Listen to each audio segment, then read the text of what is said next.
अभी हाल ही में एमसीडी के मेयर राजा इकबाल सिंह सहित सिविल लाइन जोन के डिप्टी कमिश्नर अंशुल सोहराई ने दावा किया है कि अवैध निर्माण के खिलाफ कानूनी कार्रवाई हो रही है, लेकिन उन्हें नहीं मालूम कि उनके इन आदेश में स्थानीय बिल्डिंग डिपार्टमेंट के जूनियर इंजीनियर बहुत बड़ा रोड़ा खड़ा करते हैं। और इसका उदाहरण बुराड़ी नगर निगम वार्ड में भूतेश्वर धाम रोड पर हो रहे अवैध निर्माण को देखकर स्पष्ट होता है। बुराड़ी वार्ड के भूतेश्वर धाम रोड पर एक साथ कई अवैध इमारतों का निर्माण चल रहा है। करीब एक माह से इन अवैध इमारतों का निर्माण हो रहा है, बल्कि एक इमारत तो 5 मंजिला बनकर तैयार भी हो गई है, लेकिन अभी तक इन इमारतों के खिलाफ दिल्ली नगर निगम सिविल लाइन जोन का बिल्डिंग डिपार्टमेंट कानूनी कार्रवाई के लिए सक्रिय नहीं हुआ है।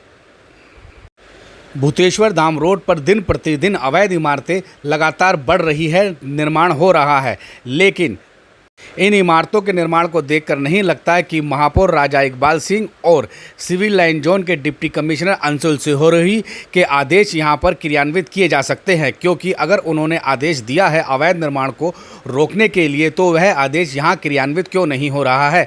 लगातार अवैध इमारतों का निर्माण खुलेआम हो रहा है, लेकिन इन इमारतों के निर्माण को देखकर ऐसा लगता नहीं है कि एमसीडी का बिल्डिंग डिपार्टमेंट यहाँ पर कानूनी कार्रवाई करने के मूड में है, बल्कि इन अवैध इमारतों के निर्माण को देखकर लगता है कि एमसीडी के बिल्डिंग डिपार्टमेंट और बिल्डर माफियाओं में एक मजबूत गठजोड़ हो गया है और यह गठजोड़ इन अवैध इमारतों के निर्माण को नहीं रोकेगा। लगातार इन अवैध इमारतों का निर्माण होता रहेगा।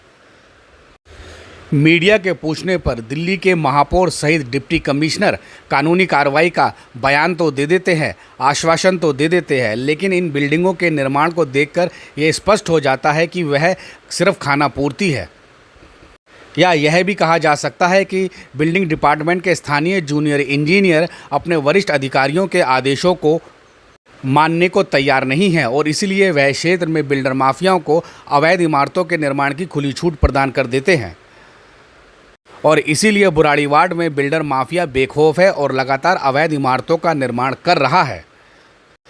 बड़ी बात यह है कि इन इमारतों के निर्माण के लिए बिल्डिंग डिपार्टमेंट से कोई मंजूरी नहीं ली गई है, नक्शा पास नहीं करवाया गया है, बल्कि दिल्ली नगर निगम अधिनियम 1957 की विभिन्न धाराओं का भी उल्लंघन किया जा रहा है। जब दिल्ली नगर निगम के अधिकारी ही बिल्डर माफिया को संरक्षण प्रदान करेंगे, तब कानूनी कार्रवाई कैसे संभव है। ऐसे में अवैध इमारतों का निर्माण लगातार जारी रहेगा। बेशक दिल्ली नगर निगम के महापौर राजा इकबाल सिंह कानूनी कार्रवाई की बात कहते रहे, सिविल लाइन जोन के डिप्टी कमिश्नर अंशुल सोहराई भी बिल्डर माफियाओं या अवैध निर्माण के खिलाफ बयान देते रहे, लेकिन वह बयान सिर्फ बयान तक ही सीमित है, क्योंकि नोटिस के बाद भी कानूनी कार्रवाई नहीं होती है। आप वीडियो में जो बिल्डिंग देख रहे हैं, ये भी बुराड़ी वार्ड में बनाई जा रही है। बाबा कॉलोनी ए ब्लॉक पुश्ते के साथ यह बिल्डिंग पिछले 8 महीनों से बन रही है। इस बिल्डिंग को भी दिल्ली नगर निगम ने नोटिस जारी किया था, लेकिन क्या हुआ, नोटिस के बाद कोई कार्रवाई इस बिल्डिंग के खिलाफ अभी तक तो नहीं हुई है। ठीक इसी तरह से बाबा कॉलोनी के अन्य इलाकों में भी बिल्डिंग बनाई जा रही है। इस बिल्डिंग का निर्माण कार्य भी करीब 2 महीने पहले शुरू हुआ है, लेकिन क्या स्थानीय जूनियर इंजीनियर को इस बिल्डिंग का निर्माण नहीं दिख रहा। यह बात सच है, क्योंकि अभी तक इस बिल्डिंग के खिलाफ भी कोई कानूनी कार्रवाई नहीं हुई है। इसी तरह से उपकार कॉलोनी में भी यह बिल्डिंग बनाई जा रही है। इस बिल्डिंग का निर्माण भी तेज़ गति से हो रहा है और इसके खिलाफ भी अभी तक civil line zone building department के अधिकारी ने कोई सक्रियता नहीं दिखाई है। इसीलिए इस बिल्डिंग का एक लेंटर डल चुका है और आगे भी लेंटर डलने की तैयारी हो रही है।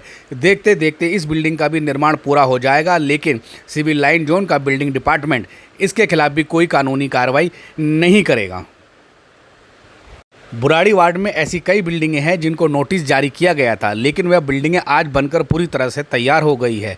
वीडियो में दिख रही यह बिल्डिंग भी पूरी तरह से बनकर तैयार हो गई है, बल्कि इस बिल्डिंग में तो कई फ्लैट बेच भी दिए गए हैं, जबकि इसके खिलाफ भी कानूनी कार्रवाई के आदेश हुए थे।